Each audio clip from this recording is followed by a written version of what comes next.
Wow, we've got a really good crowd here tonight.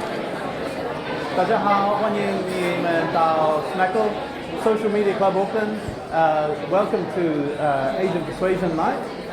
My name is Simon Young. I will be your MC for this evening, and we've got some exciting tales to tell of the future from our panel tonight.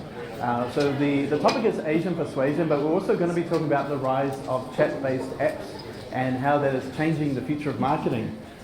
So first of all, some housekeeping things. The bathrooms, restrooms, toilets, first floor is out the door and through. You need to get a Vodafone person to let you through.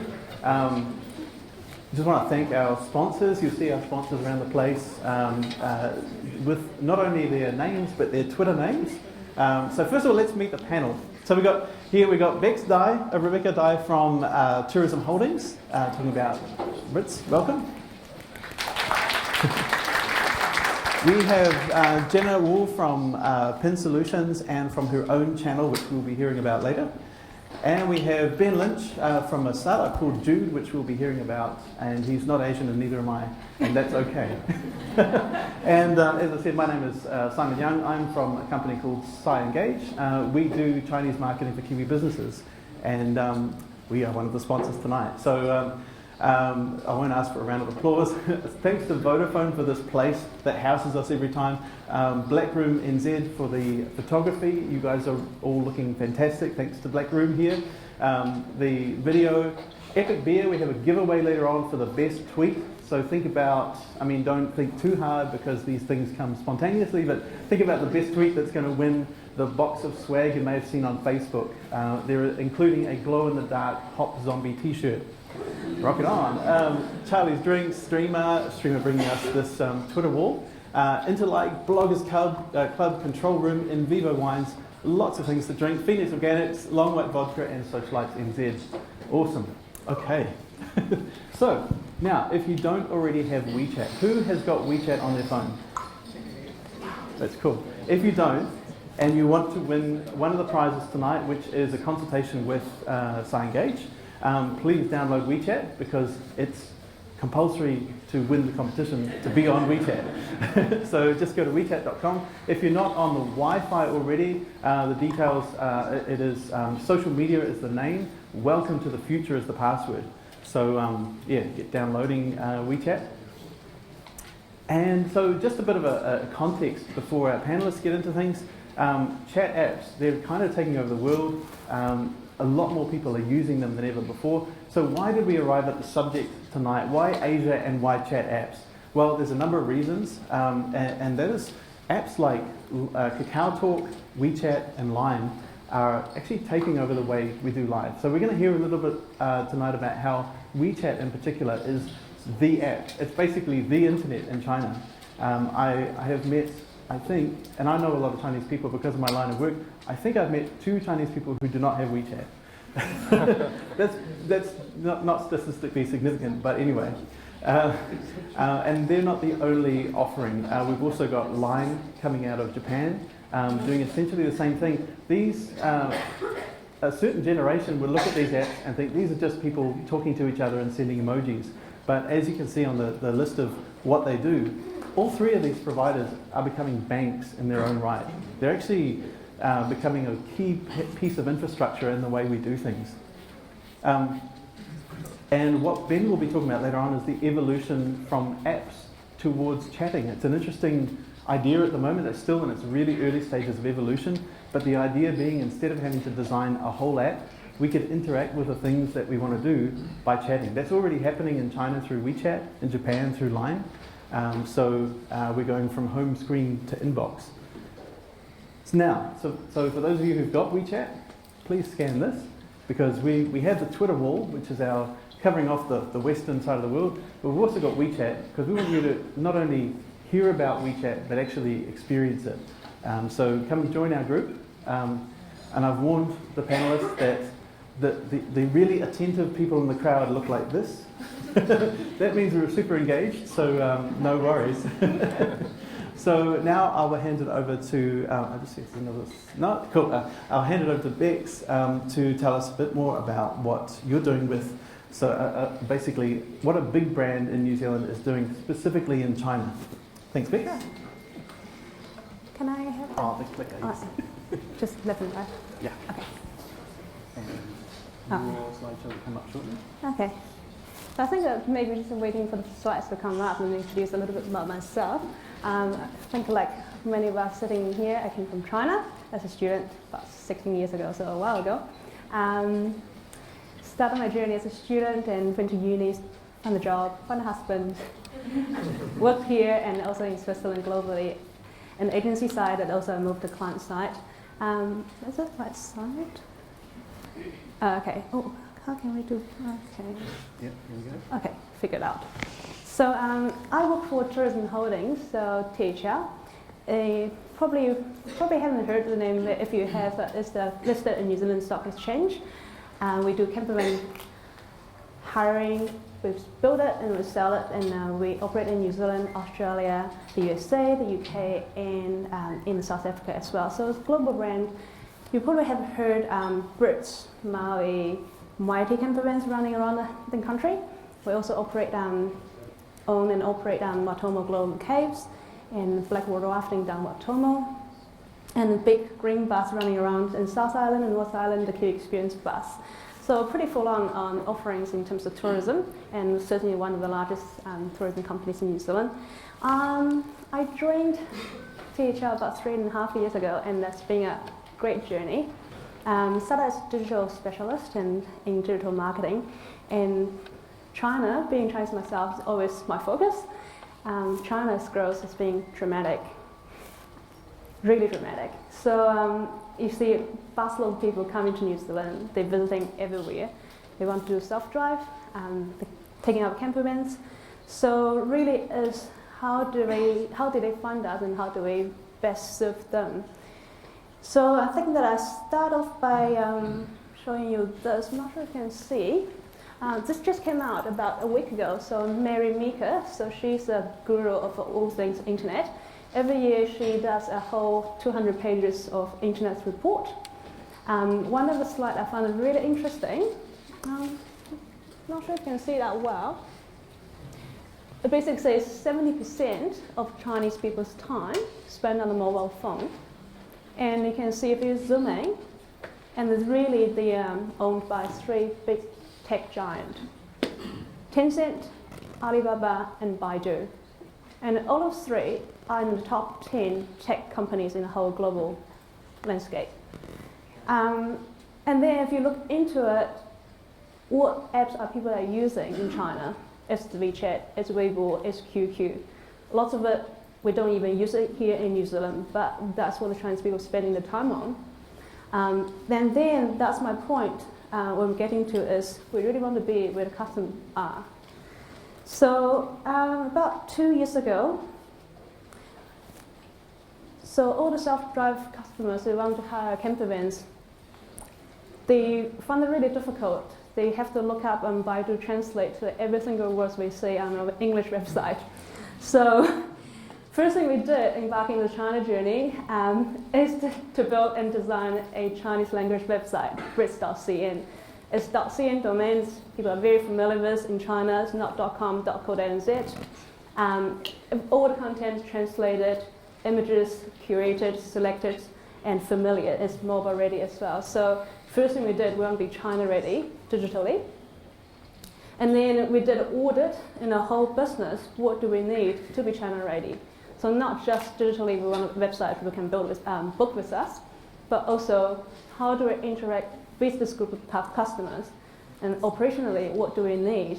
Chinese-speaking staff, signs, outside global cave in Chinese, all this different sort of stuff. So today's topic is about WeChat and Weibo. So of course, we need to get ourselves ready on all these different platforms.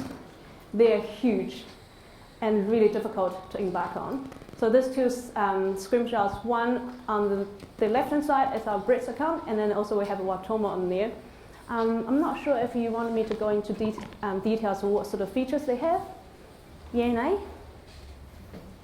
We will have a Q&A at the Okay. end. If anyone wants to go more detail. Yeah, so For those who are not familiar, Weibo is often called the Chinese Twitter, which is kind of true, but not really. yeah. It offers a lot more. So a lot more features bundled all into one. And then this screens is our WeChat account for Brits. Again, it's just gigantic. My mom pays her utility bills on WeChat, so it goes to show. And people take taxis in China, paying in WeChat. So it's horizontally integrated with all the functions that you possibly can think of, and you need is in there. So that's what we did. Beyond all the social platforms, get ourselves China ready, and operationally making sure we have Chinese-speaking staff front, left, and center. And the result has been great.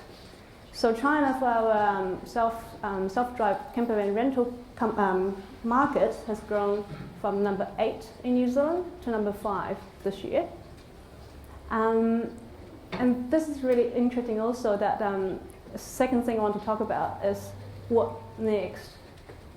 31% of WeChat users use payment. And how does it work? People scan QR code. Literally in China, you go into a convenience store, you scan QR code, pay for your bottle of Coke. And we want to be there too. We want to get out of camper van, but home or golden caves. We want to be able to pay for that using WeChat, and also a different platform, Alibaba, Alipay, so it's the equivalent of PayPal. So that's sort of a really quick journey, our experiences in China. And certainly someone asked me to talk about what worked and what hasn't. I think maybe I'll tell you a little bit about what hasn't worked with WeChat and Weibo. So we started about 2.5 years ago. I think with all this brand marketers down there, first thing we do with any social media is, okay, we want to go and build a large enough group of people, a mass base we can talk to. And exactly that's what we did. We thought, okay, let's run a few competitions and see and target the people who are interested in New Zealand. So we sort of designed in my opinion, quite a cool competition. So vote on your favorite New Zealand destination, and there's really cool prize. It's camper van holidays in New Zealand South Island, 7 days paid for, plus holiday parks. And then we also give away about 10 spot prizes. And the result, I wouldn't think that was that great. And got about 1,000 people entered, but in a country of 1.4 billion people, it's pretty lame.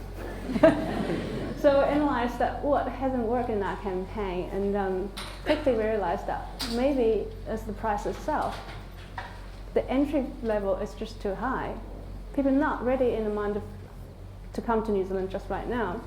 And then subsequently, we adjusted our strategy and run a few other campaigns that worked really well, and we give away a lot simpler prizes.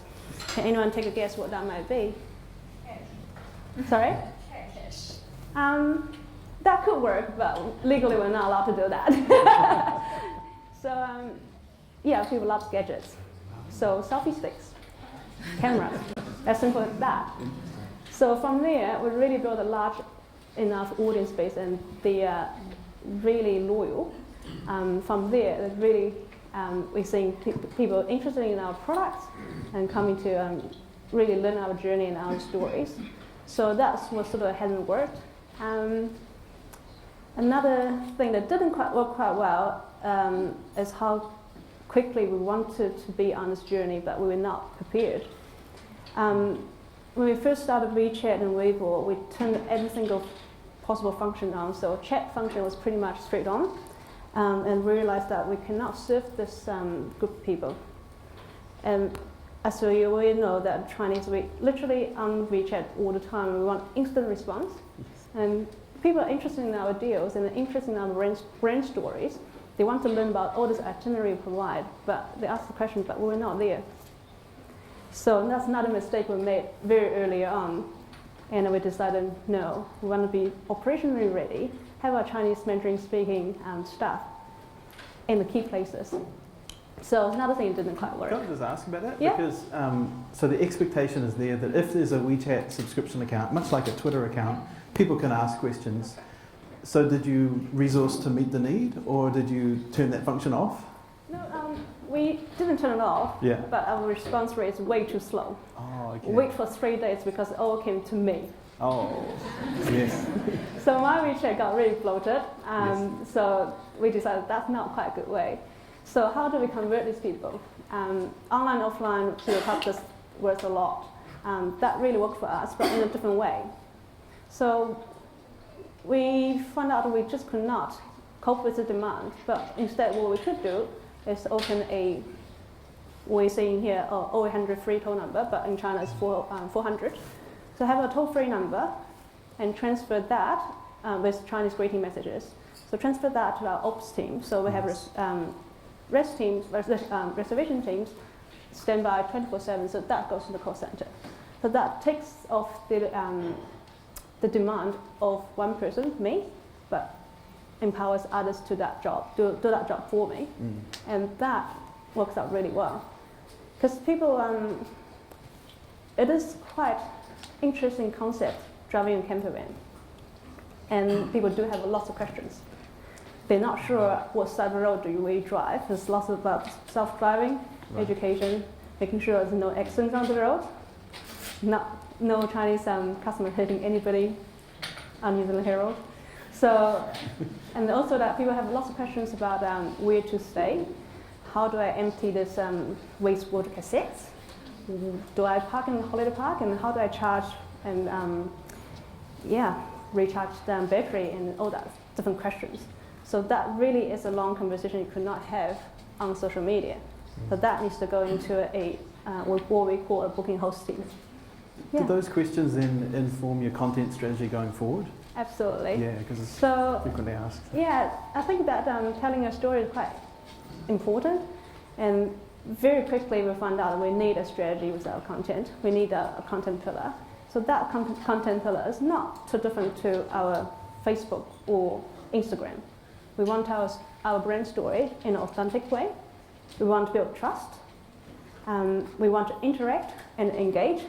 All these key points, not different to anybody else and how other social media channels work. Yeah. That's cool.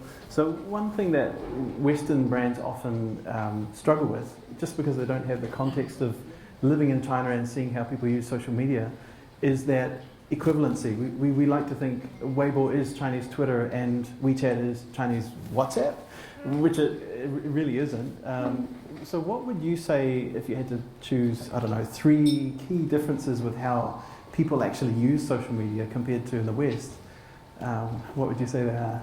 3 key differences. I think the importance of QR code is underlooked in New Zealand and Western environment, and this is how we greet each other. So Jen and I met this morning. First thing we did, we were walking into the room, scan QR code on WeChat. That's exactly what we do and how we interact. So it's one difference that we really picked up and we want to amplify and empower is how we use WeChat in our day-to-day business. So having that ready in our camp events on our Global Cave entrance, so people can actually share their stories with us. Very simple. Cool. That's one difference.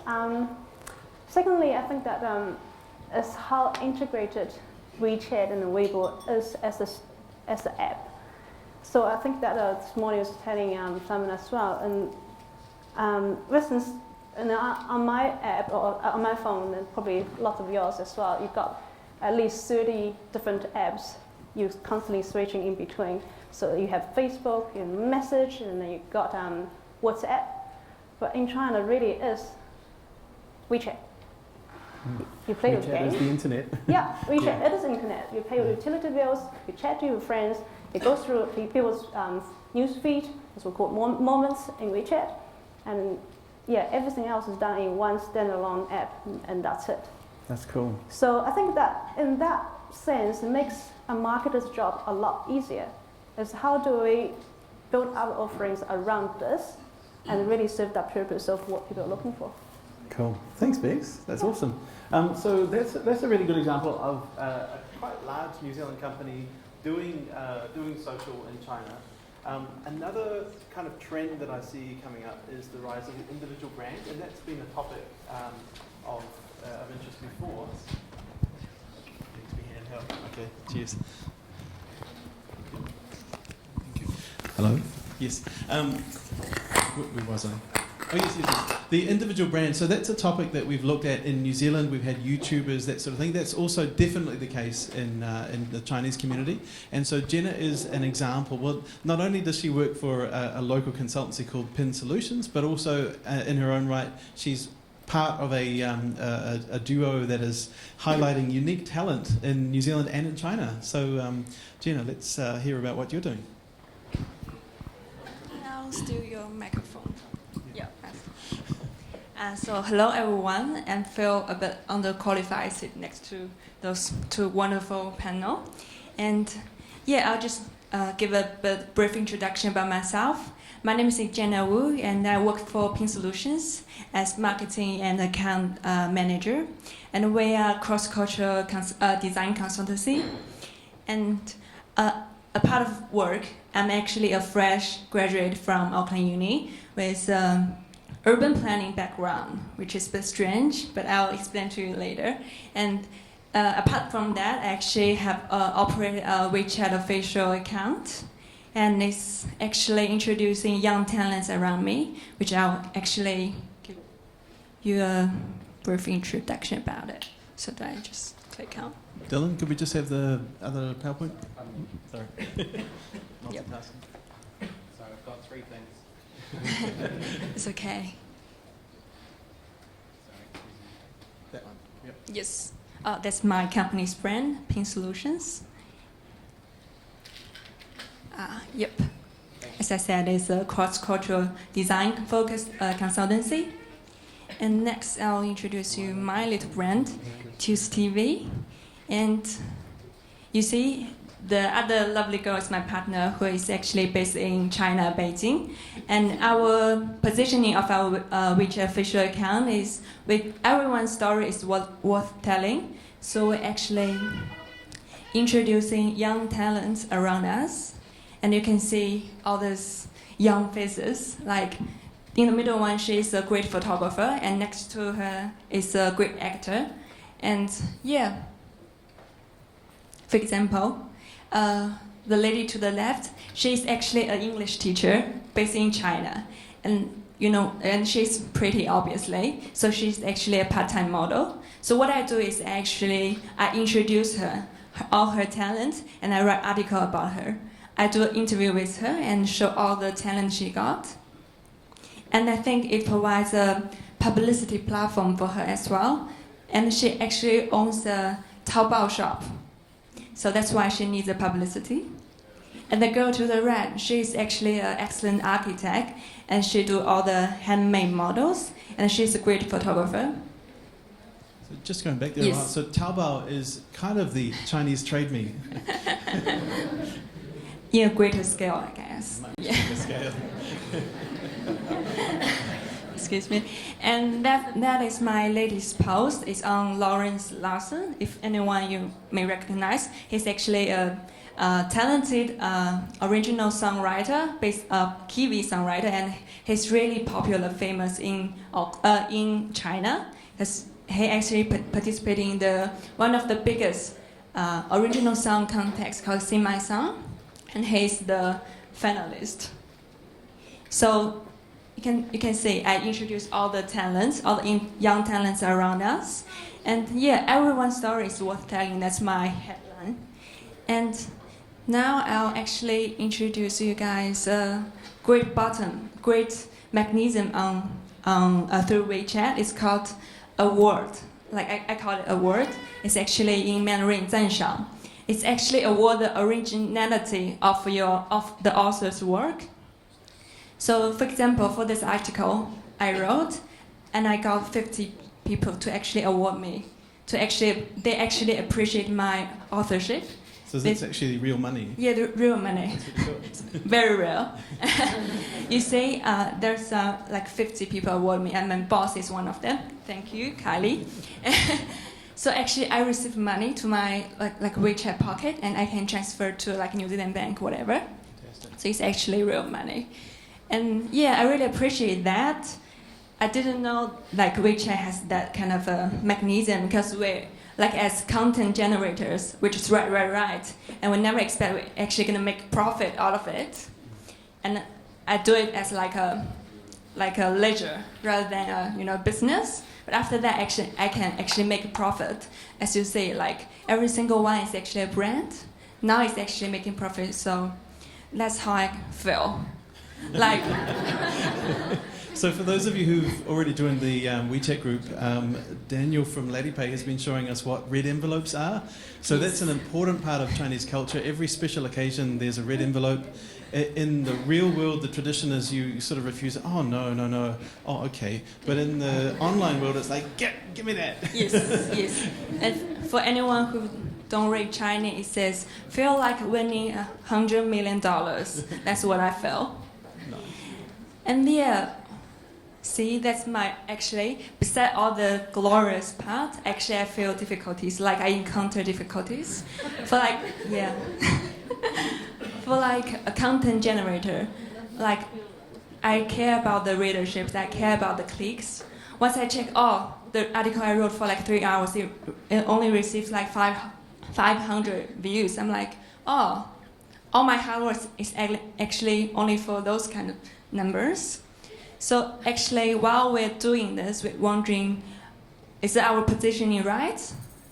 It's like, do we actually need a better strategy to do it well? So actually, I'm confused as well. So, and I'm extremely focused on WeChat account rather than Dex. Her company got all of like Weibo and WeChat and everything else. So I'm wondering, is platform is really that matters? Like, for me, I feel like content matters. Yes, and platform, they change. So actually, what matters to me the most is the content. See, I write stories about others, and I actually create chat groups. Let you know, a group chat. By the way, I have read stories on Simon as well. Even though I'm not young. So he is actually one of the talent in my group. It's actually a really close and intimate group of 50 talents that I have actually introduced to the professional world. So we're more like a family, and those talents that come from like global. They come from Beijing, Shanghai, and Chicago even. So it's like more like a global family. So for me, building connection is one of the benefits I get from actually doing the WeChat account thingy. Yeah, and I feel like I'm not as successful as others because my follower numbers is like 5,000, and compared to others, and compared to maybe you guys know one of the famous WeChat account called Go Kiwi, they have 380 thousand followers. Mine is like so a long way to go, but I feel like my channel is actually inspiring. I think that's good enough for me now to share with you guys. And yeah, that's my story. Thank you guys. Thank you, Jenna. So one of the reasons I got Bex and Jenna as a contrast between a brands have to talk, we have to sell stuff. And then Jenna is an example of the consumer-generated medium. And in this way, China is no different from the West. But there is a real hunger for authentic voices. So last year I was at a conference in Shanghai talking about the future of marketing. One of my co-panelists was the marketing manager of Campbell's Soup. And she was saying they had the choice between an agency and a chef who had his own Weibo and WeChat community. So he came with everything. He came with a passion for food. He was a good photographer because he loved what he did, and he had his audience. And so and for me as an agency head, this was kind of disturbing news. For her, it was really obvious to go with what it's called the KOL, or the key influencer, key opinion leader, because you can't sort of fake passion, and that's kind of what agencies try to do, I guess. So the rise of the citizen marketer is something that's it's a long-standing thing, but in China that's becoming a citizen seller as well. So do you want to talk, either of you, about Weishan, people selling stuff personally on their WeChat channels? Weishan? Yeah. You go? Yeah. I think so. Okay. Yep. So for lots of us living here as Chinese, and we do see others doing one thing on WeChat really well, is shipping infant formulas back home. So that's what we call WeChat, so WeChat commerce. Literally is using word of mouth, friendship, trust, and that's how we do business. So really is what New Zealand has that China doesn't. Yeah, it's kind of like Amway, or it's kind of like multi-level marketing without the multi-level part of it. That's right. It's that personal direct selling. Yeah. But And it's it's very such a big effective. scale. Yeah. Yeah. And on my WeChat, there are at least 5, 6 friends are selling different things, and the latest that really worked really well is New Zealand made toothpaste. Is it equal? Interesting. Red seal. Ah, yeah. So anything toothpaste. natural, herbal, healthy. Interesting. Yes. Cool. Okay. So we've talked a little bit about branding and about personal brands. Now we're going to get a little bit deep into the technology, and so we're going to talk, or Ben's going to take us through his product, Jude, which is basically, well, I'll let you explain. Thanks, Simon. Yeah, a bit of background about the skinny white guy, I guess, at the Asian social media meetup. I'm a developer. I've worked for places like Xero, more recently places like eRoad, which is like a hardware and software sort of fleet tracking heavy transport provider. But I've always had an interest in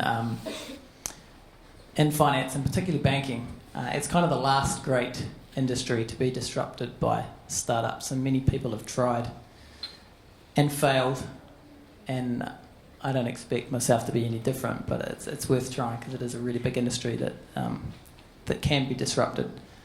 So I guess Jude came out of, most startups I guess come out of a problem for their founder or sorts. And for me it was, I have, most people these days have bank with multiple banks. So for me, I'm with ANZ, Westpac and ASB. ASB being my sort of primary bank, I guess you'd say, and ANZ and Westpac for various mortgage reasons.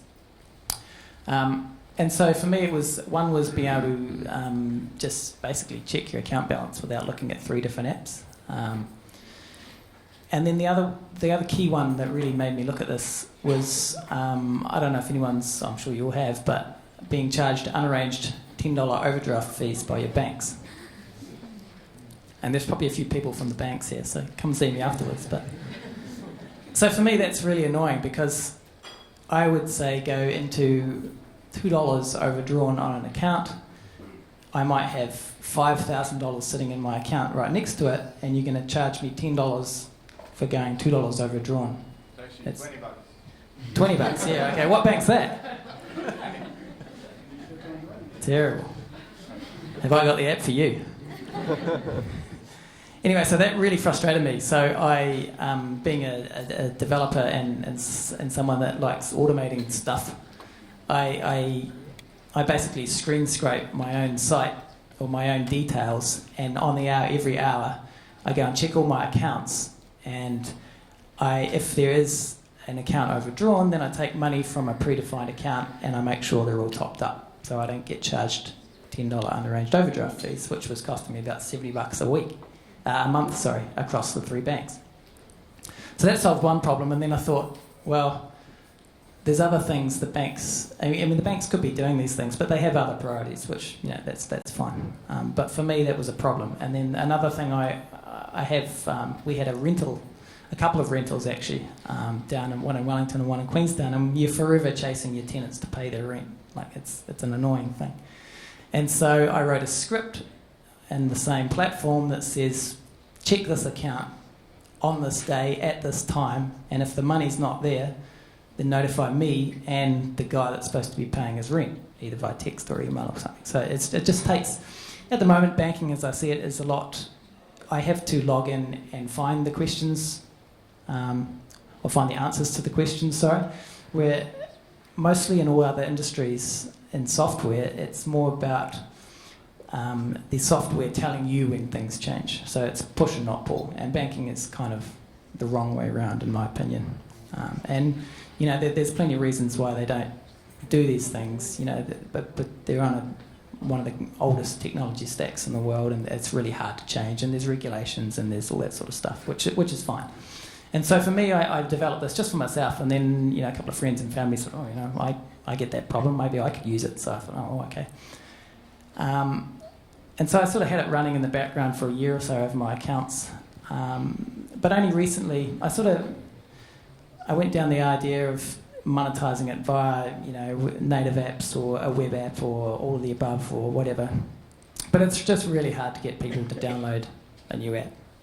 If we look at apps on the App Store now, 9 of the top 10 are owned by Facebook or Google, and 7 of those 10 involve some sort of conversational UI or messaging. And so that kind of leads to this idea that apps, and on that note as well, the average user now downloads 0 apps per month. And so it's all pointing to the fact that apps are, they're really hard to engage with. They're really expensive to build from a developer's point of view, from a product point of view. You have to build for 2 platforms. They're quite specific. And then obviously you're normally trying to run a website at the same time, or a web app. So it's really hard to build, expensive, prohibitively so. And it's really hard to test things out in a lean sort of way. So in sort of March, I guess Microsoft were first off the boat in the Western world to follow what is happening in WeChat and Line and all these other companies that the Eastern world has kind of been doing for probably 3 years now or so.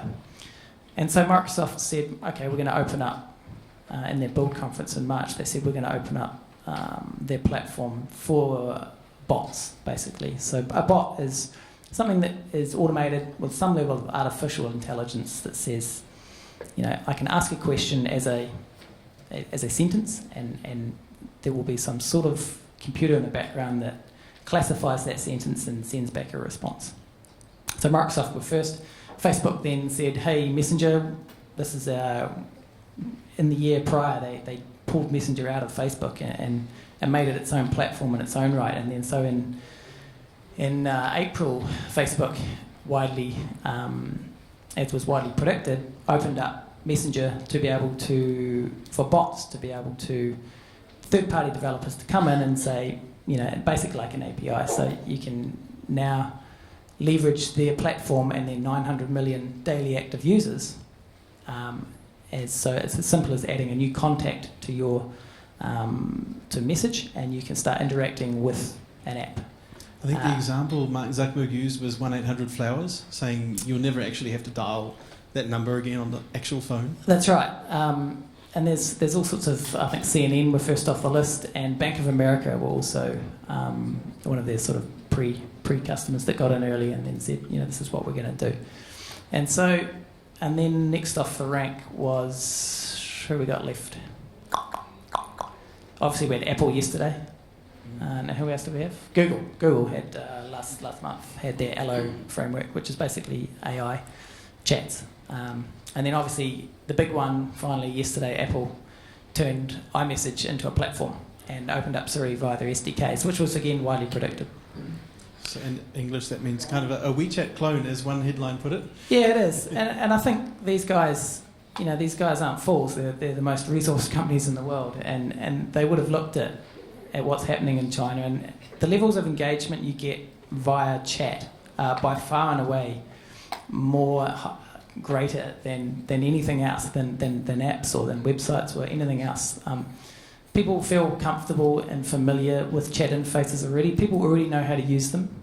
It's quite easy to speak, obviously, and type, or whether it's through typing or whether it's through something like Amazon's Alexa, which has an API as well, so you can just speak. But it's just, the barrier to entry is just so much smaller than what is prohibitive in people, 1, finding your app, 2, going to the App Store, 3, downloading it, 4, setting it up, and all those sorts of things. So they've just decreased the friction. Cool. So the robots are coming to make our lives easier, is the short version? The robots are coming. And there's a lot of people out there that, bots are going to take over the world, and, it's just... what we've found is the reality of what will happen. The people have the expectations up here of what a sort of artificial intelligence is. And so even when we're testing our product, we get people on and they ask the silliest, well not silliest, but these questions like before they even set up anything, they're like, oh, can you tell me how much I spent last week and how much I spent on coffee? I'm like, we haven't even set up your bank account yet. Like how much? So the expectations for people are really high. And that's because of people like, people like Google's and the Elon Musk's, another Elon Musk's companies is OpenAI, and they're kind of a player in how AI will look in 5 to 10 years' time, and sort of they're trying to make sure that AI doesn't take over the world and we don't all get killed by robots. So people's expectations from watching movies or however they perceive and get their sort of first dose of AI is by far and away more advanced than what technology can produce at the moment. So it's a really interesting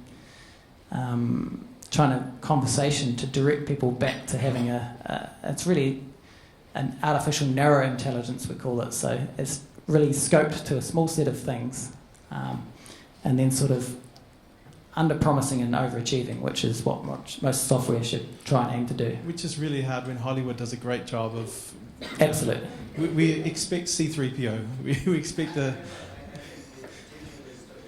It is... Oh, absolutely it is. Absolutely it is. But, arguably the potential's there right now, but the cost to do that is so prohibitively expensive for the average, say, the average brand to take that up. Yeah, exactly. AKA Facebook. Yeah. So for a situation like Tourism Holdings had, for example, when there was a lack of resource for people who were asking questions, this is definitely a situation where the robots could help, right? Yeah, absolutely. That's something that I think the easiest or the sort of the low-hanging fruit in AI in the next sort of 12 months will be customer service and the channels that, traditionally you have, for big brands, they have, say people interacting with them via Facebook or Twitter or whatever it is. And those things can really be automated quite easily. So as an example, you might say for Bex, and she was getting overcome with inquiries. And as context to this, I guess the reason this is all coming about is, one, because of those 4 big players, Apple's, Facebook's, Google's and Microsoft's, have all put a massive amount of resource into making this happen. So that's the main reason. But the second reason is you've got companies like Amazon Web Services and Microsoft Azure. And they've recently put out services that are, I guess you'd say, they've dumbed down machine learning so people like me can take advantage of it. So you don't need a PhD in mathematics or English lit to really get some big benefits out of machine learning and what it can automate. And literally it's just uploading CSV files in its simplest form with an intent and then a whole bunch of questions which match back to that intent. So for me, say for example, when I want to check my balance, say within Jude, you can ask that question a number of ways. So it's just a matter of the more data you feed it, the smarter it gets, and basically it all maps back to one intent, if you like. So it's all about check my balance. And so obviously there's 100 ways you could answer that, but the more people talk to it, the smarter it gets. Nice. Great thing about AI as well. Like a person, kind of. Yeah, it is. And the great thing about the channel that we've sort of chosen to go down within these sort of, at the moment we're focusing on Facebook Messenger, Slack, which is a really big one, and has sort of, I guess you'd say they kind of invented this inside the enterprise world. There's basically, there used to be an app for everything, there's now a bot for everything. And then you've got Skype bots, and even good old-fashioned email and SMS are still really popular and still really engaging with people. So yeah. Cool. Thanks, Ben. So that was a bit of a whistle-stop tour into the future, and it's really interesting just to kind of mash up the thoughts about the need for an authentic voice And I have bookmarked to read or to watch a movie that was written by AI. I saw the story about it. It said it's trippy. That's the only thing I know about it. So yeah, the robots are coming. Yeah, so let's open it up to the room before we do our prize draw. So just a reminder, you can see the glow-in-the-dark T-shirt there on the Twitter wall. That will be for the best tweet. And just wondering, Wendy and Julie, can you help me decide what the best tweet is at the end of this? Yeah, but let's do some Q&A. Who has a question about China, about robots, or about anything in between those two? Hello. I do have a question for Rebecca. It was really interesting to know your experience with Weibo campaign. So I'm wondering, how's your point of view of WeChat? Like, what type of campaign would work on WeChat and what wouldn't? Like on WeChat, like WeChat platform, what type of campaign actually can work and what wouldn't? Very good question, Victor. I think that, very good question. Really, I think it really depends on the product, the brand, and what you want to achieve, and who do you want to talk to.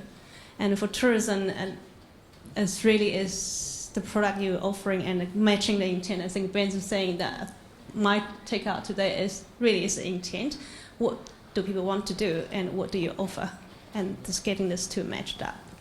I think our experience giving away prizes, quick and easy win, but deeply getting more engagement is on the social sharing side of it. Simon mentioned influencers, the KOLs, those work really well for us. So what we've been doing now is really is low-hanging fruit, but really cost-effective is sharing your experiences with us using these hashtags. As simple as that, and then we do a monthly reward in that sense. People do come to New Zealand for the holidays, so we didn't pay for it, they paid for it, but it's how do we amplify their content for our users. Yeah. Is it targeted marketing? I know. Is it targeted marketing? So do you know much about your customers? So can we target market? That's right. We did. Yeah, cool. We did quite a bit of study on customers. We really understand where they're coming from, how old they are, what product do they prefer, how do they travel. So yes, very targeted, and we'd like to be very targeted as possible, but sometimes that you just can't really. We can't afford fish everybody, so really we need to be targeted. It really is looking at where our customer coming from. Yeah. Got a question over there.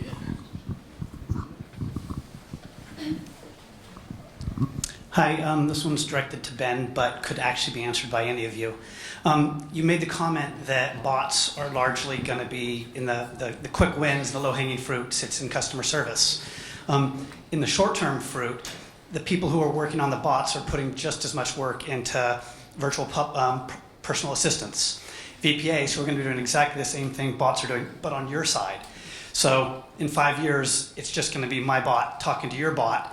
And at that point, where does that whole telling a story, being able to match the stuff up, being personal, come into play? Because I'm not talking to it anymore. My VPA is doing all the work for it. I walk down the street, say, I'm feeling like an ice cream. My VPA is going to go out, do all that work for me, interact with a whole bunch of bots as a bot, and come back with an answer. So where in 5 years, when the bots are talking to each other, does this fit for the story and the things that the other two have talked about come into play? So any of you can answer it. Yeah, I think that's a really good question. And it's true, like APIs may in 5 years be replaced by bots talking to bots. There's a couple of reasons for that. I guess if you look at, say, the low-hanging fruit of customer service, and you say, no disrespect to our sponsors tonight, but if you look in the media recently and you've had the Vodafone and Sky merger, right?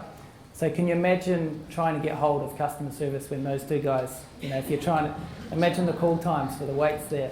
So IVR, or that sort of customer service, first point of call when you've got a problem, is the probably the most obvious place where things will get disrupted. And it doesn't even need to be a bot replying to a conversation. You could put a bot in front of, say, of your customer service calls, and instead of having them call you, maybe they message you on Facebook or they send you a tweet. And if all it does is take that message, figure out the intent behind it, and then route it to the right or appropriate person in the business, then you've already saved someone basically being the post office in the middle there. And so you can already start to get a feel for how that sort of, you can have a conversation at scale, basically, a human conversation at scale with bots. For where it goes in 5 years, who knows? We weren't even talking about bots a year ago. It could be. I think what bots do allow you to do is brands can engage in places where the consumers already are instead of expecting the consumers to go and find you. And I think the more technology advances, the more personalised and simplified users will look for it to become. And something like AI and bots allow the average brand or consumer the technology that, say, the Facebooks and the Googles have had for a long time behind the scenes. And so just, I guess they open it up to the fact that you can engage on a more personal and simplified level, which should be more engaging, theoretically, for the consumer. Where it goes in 5 years, who knows?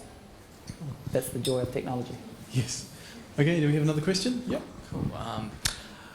What would you guys recommend for the brands and businesses that's looking to embark on an Asian strategy? What are the absolute hygiene factors that they need to achieve first before going into looking at WeChat, looking at Weibo? What's the absolute minimum that they need to start doing first? What would you recommend for them? Very good question. And I think we made the same mistake as you mentioned. We didn't really prepare ourselves. So looking back, I would say human resource, get your crew sorted.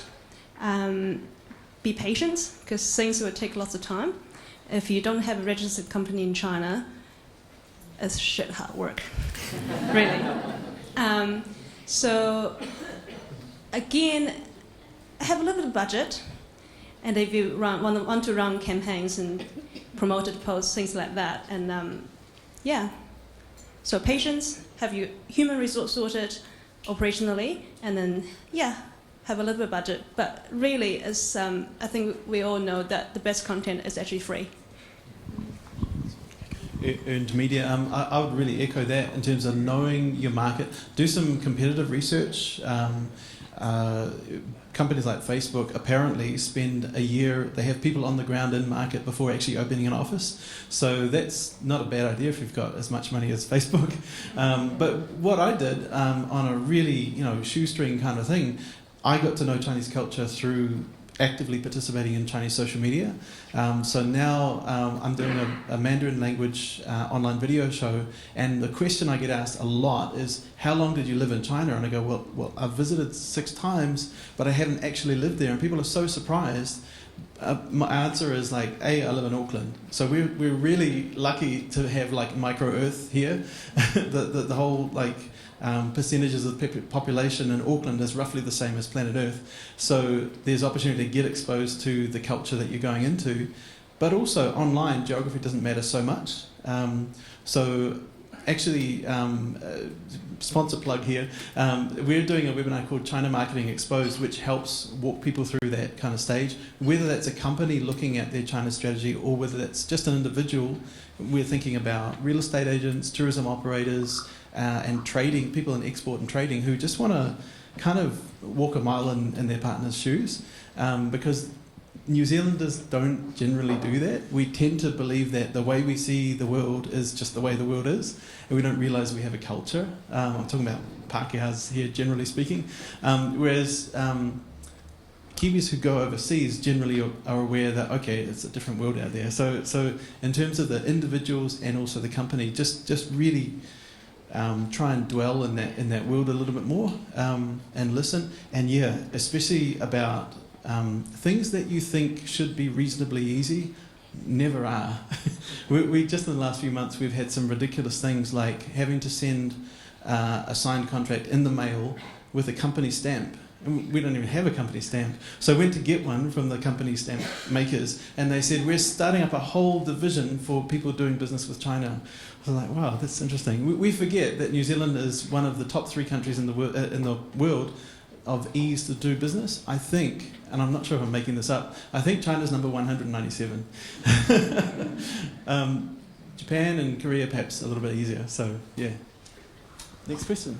Yeah, hi, this is Ling from Boy PR, and I have 2 quick questions. One is regarding about setting up a WeChat account for a company and in China, as I heard, because if you as a company, if you want to set up a company's WeChat account in China, that means you have to have a company in China, which means most of the Kiwi companies are medium or small size, which is they don't have the budget to open the company in China. So that means it's kind of close the door for them to set up the company WeChat account in China.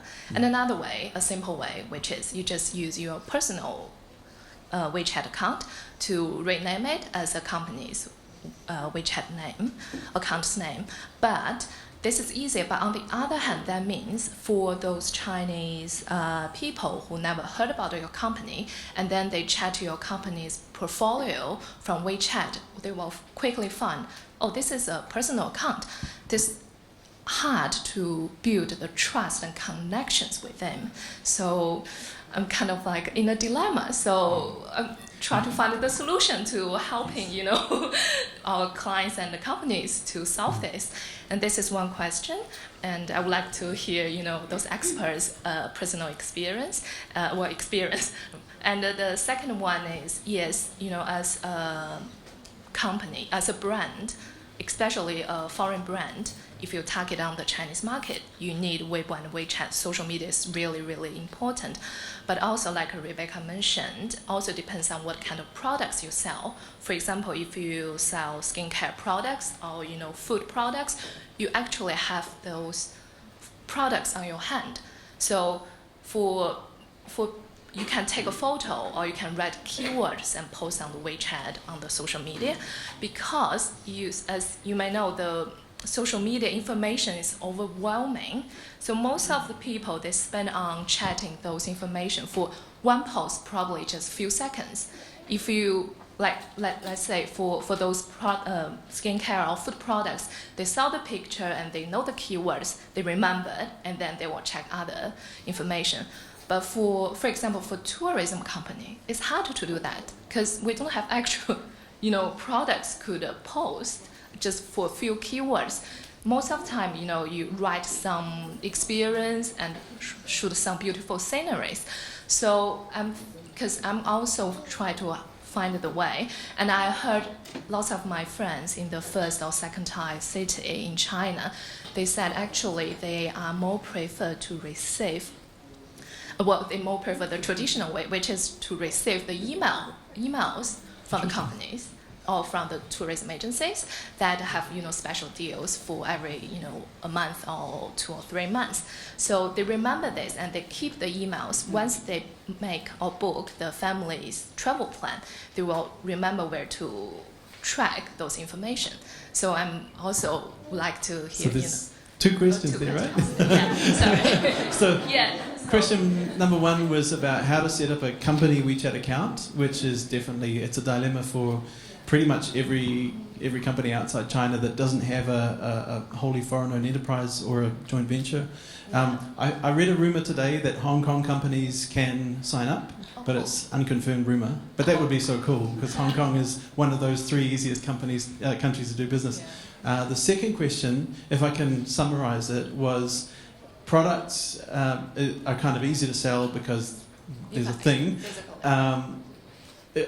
I guess in an optimistic way of looking at it, New Zealand tourism is being sold all the time by everybody who takes the scenery photo, and being mentionable by.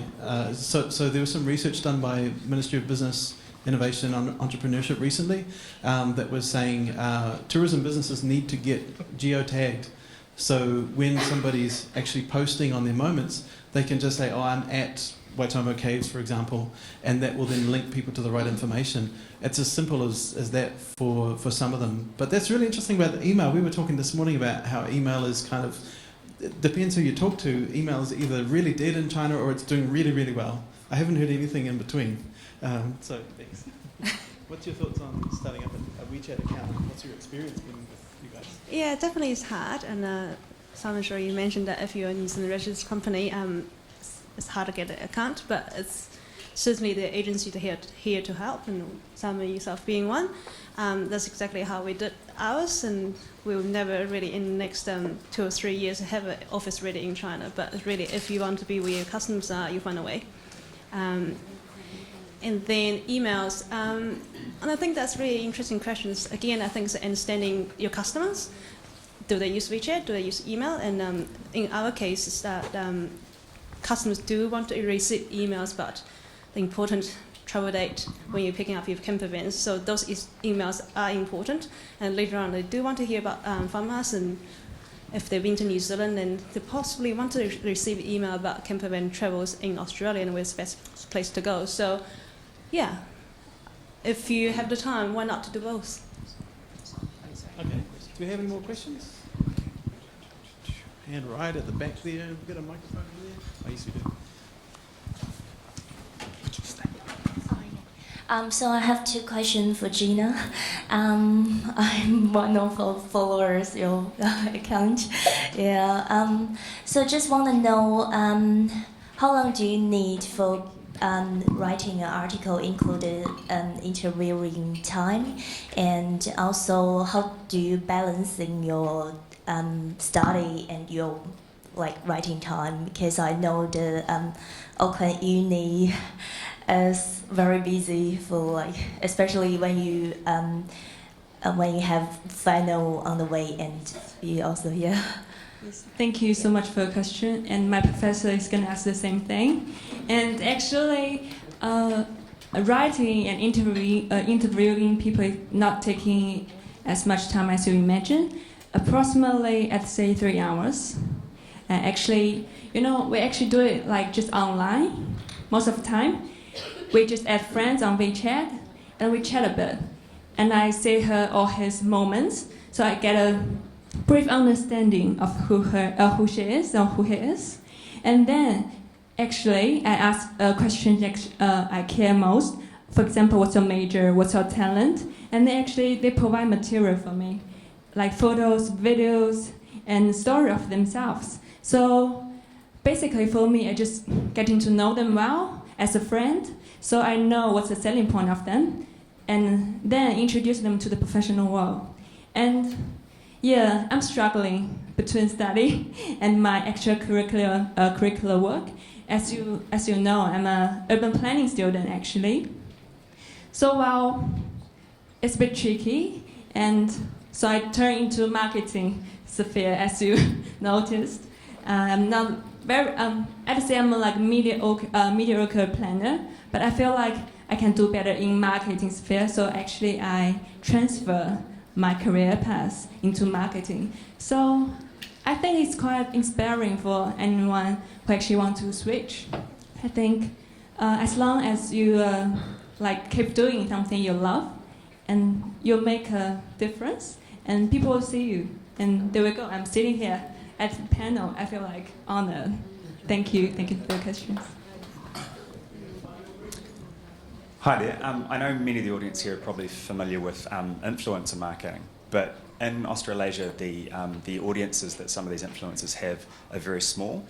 In China, they're known as KOL, key opinion leaders, and they have huge audiences. So Jenna and Simon and Bex as well, can you talk about how important those KOLs are to find and develop and to leverage for your brands?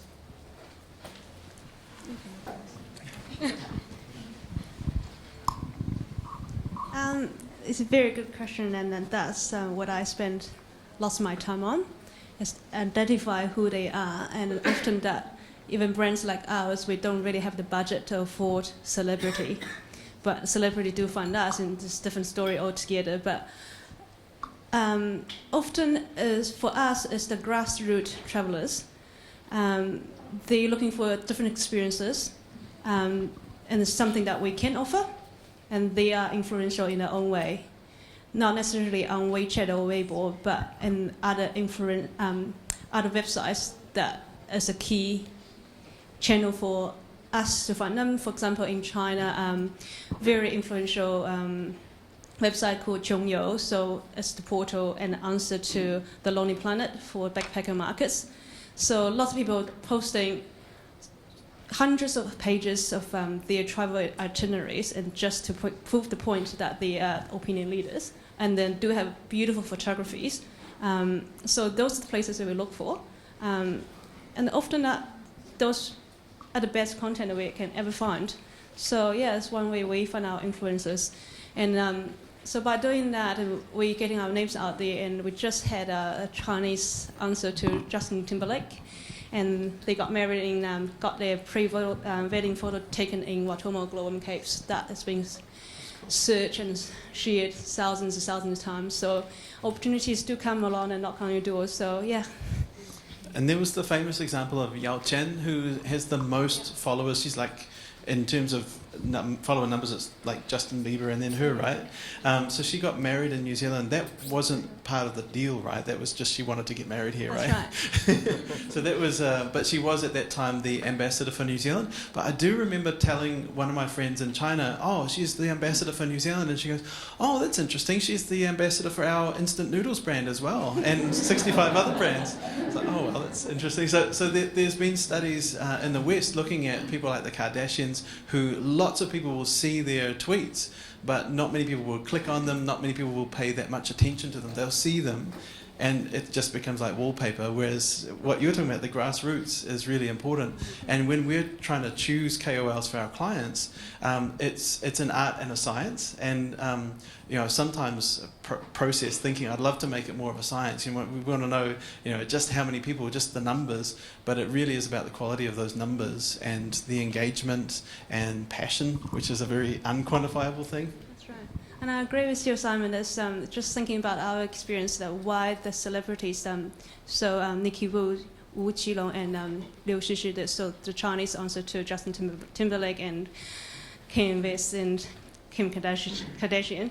So how they find about us really is going through their social media, that Watomo Glowworm Caves being tagged 1,000 times from other travelers, and this is one of the top pinned places on the whole Pinterest. So that is also very interesting, that is trending everywhere in China. So they goes, we want to be there, we want to get married in there. So.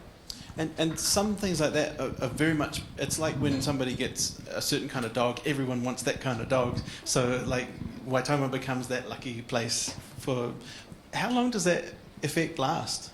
I don't know, I hope it lasts for a long time. That honeymoon glow. But, I mean, certainly social media has put lots of places in New Zealand on the map for Chinese travelers. So Kakura, I'm not sure if anyone down here is from Kakura. So While Watching wasn't very well known 3 years ago. So one person came to New Zealand, wrote a blog post, shared it everywhere. So now everyone wants to come here and do While Watching. Same with skydiving Wanaka, and lots of AJ Hackett. We have friends in here. So again, shareable content. Yeah, it's not rocket science, but then it is. Okay, that's really cool. I think we're done with the questions tonight. It's now time to get on to our best tweet of the night. So because I haven't been watching Twitter myself, can I... you saw a good one? So Wendy and Julie from the smcakl committee, if I could get you to, while I get the prize pack out. I saw one up there from Tina Plunkett, which said, is Simon Young actually a bot? It's got my vote. Okay, that's pretty good. It's interesting. Not sure where it come from. I'm from the future, that's for sure. So let's have a look what we've got here. Nice cooler bag. So Epic Beer is also opening up in China. Another aside is that what you were saying, like self-driving tours, craft beer, wine, cheese, all this stuff that is kind of common for New Zealand is new for China. So there's a whole New Zealand story to sell. What do we got? We got cups. We got a beanie, very necessary for right now. and glow in the dark. Okay, ladies. Oh, cool. Okay, so the winner with a tweet saying, "Don't build apps no one downloads them, build bots that answer your questions inside your chat app, add them as a new contact, #easy, #smcakl." The winner is Daryl Purdy. Congratulations.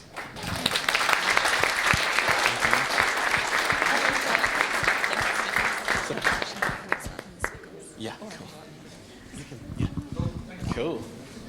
Gotta give it all to you. Cheers. Thank you very much. Cheers. Okay, no worries. Okay, and we got one more prize. Have we got some other prizes? We got 2 more prizes. Can I just have the clicker? Sorry, Ben. Okay, cool.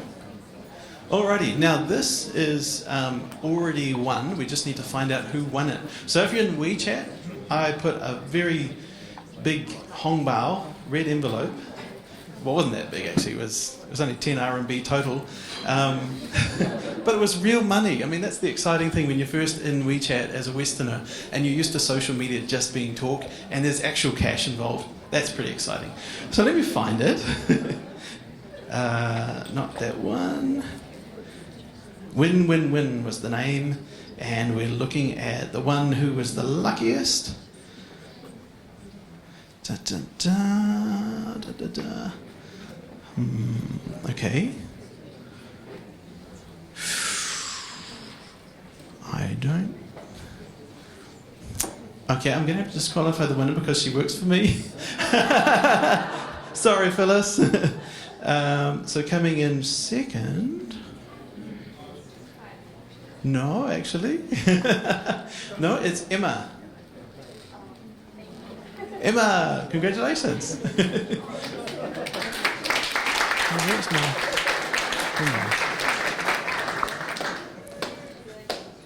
Come on up. Meanwhile, Bix, I'll let you introduce the next prize. All right.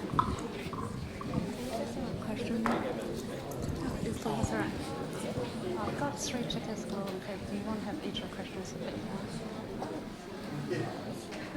Let's just ask a question each. One question. Yeah, one question.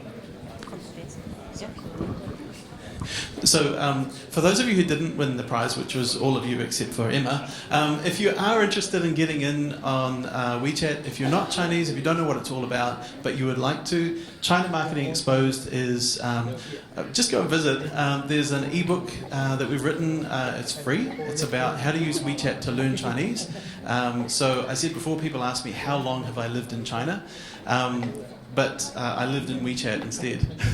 So it's a bit of a how-to. And then there's also a link, there's information about webinars that we're going to be doing very soon in the month of June. So thanks very much, chinamarketingexposed.com. And Bex, you've got some giveaways? Sure, so I brought along 3 tickets to Autumnal Gloom Caves. So I thought we could just, each of us ask a question and whoever got the right answer get a ticket. So I'll start.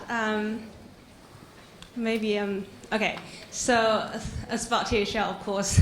How many countries does THL operate in? Or what are the countries? 20. 8? Who said 5? Good.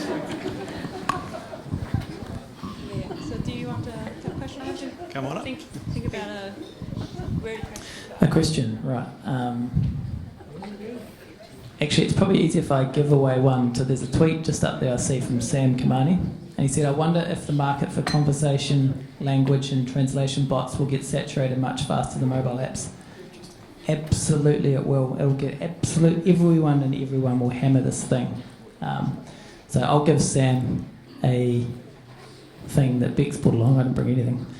But the barrier to entry to bots is so much lower.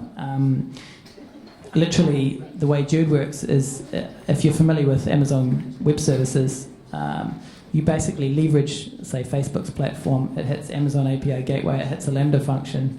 And so there's no servers to run, there's no ops, there's no, there's very little to actually prove out a simple product. And so we will see a massive rush of bots that do nothing. That sounds like a Seinfeld episode. Yeah, it will be huge. But there will be the bots that there's bots, and I guess a good example is Microsoft's Pay, and if anyone's familiar with that, it's a bot that they tried to put out a couple of months ago, and it turned into a sexist sort of crazy thing, and they tried to be a human, where I think the people that will win this, and at least initially while the technology catches up, is give your bot some personality, but don't try and pretend to be human, because you will always disappoint the end user.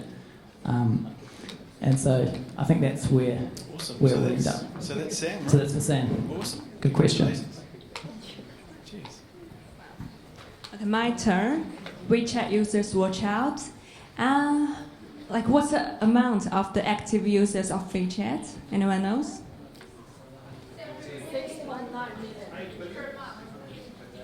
Repeat that, please. Almost. 700 million monthly active users, yeah? Yeah, almost. Yes. Great. Congratulations. Yes, 750. Congratulations. No, Facebook's 900. Congratulations. Awesome. Okay, so thank you very much. Next month we have Keeping Up with the Drones, not literally, but drones are an exciting thing. They're having an impact on a lot of different things, so that would be cool. And we also have the most exciting event of the whole year, which is the smcakl, and I'd just like to invite Wendy up to talk about that. Hi guys, I think we can all agree that Simon did a fantastic job. Thanks. Can we have a little round of applause? So good. And I've personally done one of Simon's courses learning all about WeChat, and it's really, really good. So highly recommend you guys do that if you're in the market. So next month you get me talking about drones, which is going to be awesome. So I hope you all come along to that one. But also really exciting on our calendar the month after is the inaugural, it's the inaugural, it's the second, isn't it? We did third year. Oh, sorry guys, it's been a big day. We've got the smcakl, which is the New Zealand Social Media Awards. Very exciting. Entries are open, so if you've had a campaign or you've got a fantastic social media community, we're just basically celebrating the best of New Zealand social media, and we would encourage you all to go along to our website, which is smcakl.com, and have a look. They are the different, what are they called, categories are, there's the most effective social media campaign, there's the most effective social media campaign, small budget, best use of social media in a new product or service, the best not-for-profit social media campaign, most creative use of existing or emerging social media platforms, which is, I think WeChat's kind of existing. I'd love to see one of those in there this year. And then we've also got, really importantly, all comes down to community, so community building and management. So please put your entries in. We'd love to see you guys there. Bye. Thanks, Wendy. Thank you. That's the end of the show. Zaijan. Oh, we have, what's it? Oh, bottles. Yes, that's right. Bottles go in the bin, not on the floor. Thanks very much. And come collect your tickets if you want it.